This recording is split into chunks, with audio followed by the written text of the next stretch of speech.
Welcome back to Transcriber from Reddit. Today's topic, as promised, is actually from a website called Weekly Israel Bible Center. The web link is weekly.israelbiblecenter.com. And this article is written by Dr. Eli Lizorkin-Eisenberg, last name spelled Lizorkin-Eyzenberg.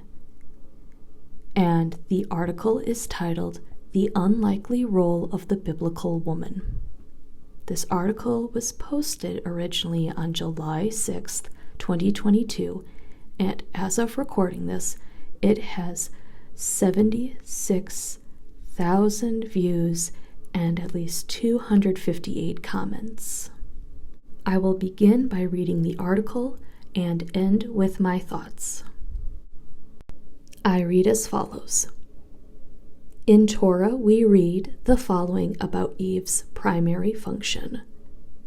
Below that are multiple words in Hebrew, which I cannot read Hebrew. Thankfully, they provided an English translation. The Lord God said, "It is not good for man to be alone. I will make a fitting helper for him." This is from Genesis 2, verse 18. The Hebrew word for, quote, woman, end quote, is Isha. I might be mispronouncing that, but that is the English enunciation guide for this Hebrew word. And that is in parentheses. And for, quote, man, end quote, Ish, in parentheses. What is interesting, however, is that these two words, quote, man, end quote, parentheses, Ish, end parentheses, and, quote, woman, end quote, parentheses, Isha, end parentheses, although they sound similar, do not share a common Hebrew root. The word Ish comes from the root. They do not provide that English word here, but it must be similar to Ish because that's kind of similar in how the Hebrew looks.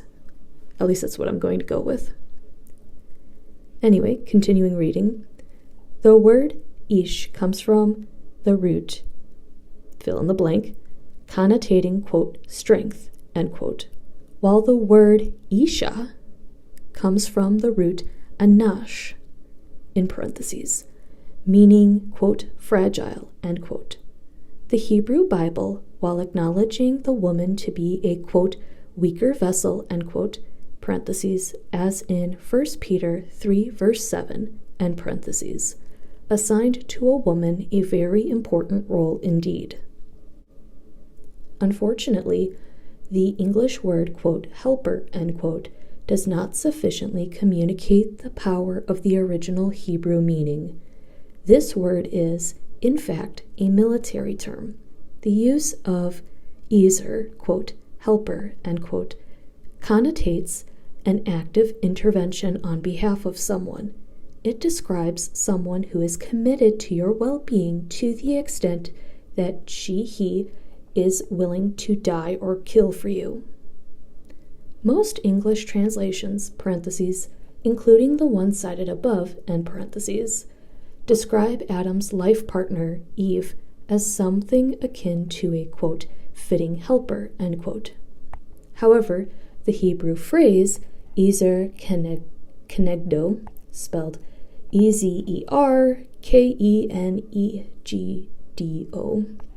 if translated more literally, carries an intriguing meaning. Eve is described in oppositional terms as, quote, a helper who is against him, end quote.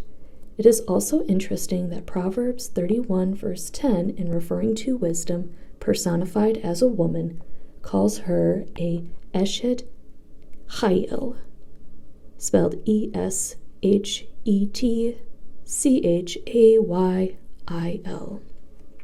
quote, a woman soldier, end quote. Bible stories such as Zipporah opposing Moses, Tamar opposing Judah, Rahab opposing the elders of the city, and the Samaritan woman opposing male-sanctioned traditions and politics come to mind as examples. These great women of faith intervened, opposing the will of the men involved, and at great personal risk, merited an unprecedented place in biblical history.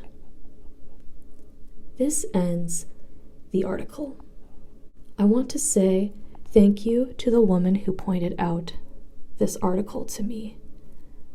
And I also want to encourage her to surpass the hierarchical role of men in her church and overcome it, because they are relying on us viewing ourselves using the English word for helper as being under or subordinate.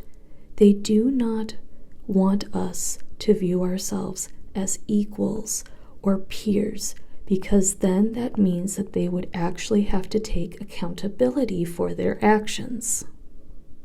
Ladies, whether you're in the church and you're struggling, or you're in the church and devoted and this is your first time hearing this, or you're out of the church and you're recovering from the spiritual and possibly other abuses that happened to you, I want you to take comfort that you are not helpers.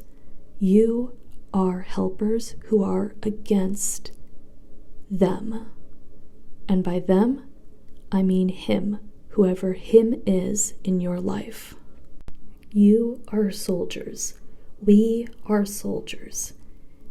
And above all else, our duty is, as the Hebrew says, to be committed to the well-being, but to the well-being so as to intervene or to put ourselves at risk wherever possible.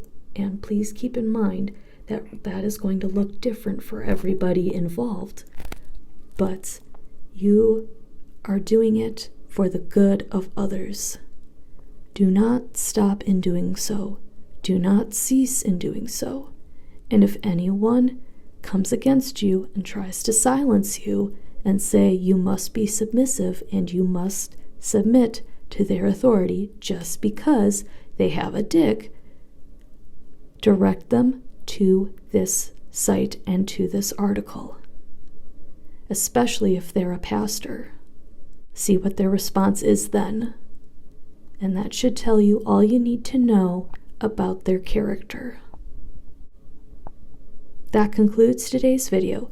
Please consider liking, subscribing, sharing, or even leaving a comment down below, and I will see you in the next one. Thank you.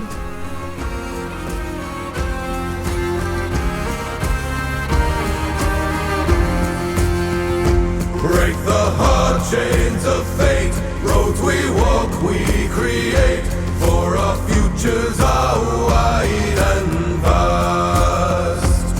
To respect and respond, to add strength to our bond, cast the fury into the past. I can choose to be better.